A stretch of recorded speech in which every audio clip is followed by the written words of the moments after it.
আসসালামু আলাইকুম প্রিয় দর্শক, আপনারা দেখতেই পাচ্ছেন এটা হচ্ছে তিল বলা হয়, যাকে আমরা দেশগ্রামে তিল বলি।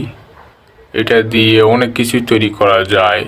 মনে করেন এটা দিয়ে আমরা বড়া ভাজবো, বড়া, চিনির বড়া, অনেক খেতে ভালো লাগবে, অনেক টেস্টি হয়। আমরা এটা দিয়ে অনেক সুন্দর করে বড়া ভাজবো, যেটা খাইতে অনেক মজা। হ্যাঁ, তো বড়া খাইতে চাইছি। এখন বাড়িতে আম্মারা বলতেছে যে বড়া খাইবি, ঠিক আছে, চিনি, তেল এগুলা নিয়ে আসো, আটা মাটা নিয়ে আসো। তো বলছে এই জন্য নিয়ে আসার পরে এই যে বড়া ভাজানোর প্রস্তুতি হয়ে গেছে গ্রহণ। বড়া ভাজা চলতেছে অনেক সুন্দরভাবে। হ্যাঁ, এই যে বড়া এখন অনেক সুন্দরভাবে ভাজা চলতেছে। বড়া এখন ফুলে উঠবে, এই যে আস্তে আস্তে ফুলে উঠতেছে অনেক সুন্দরভাবে।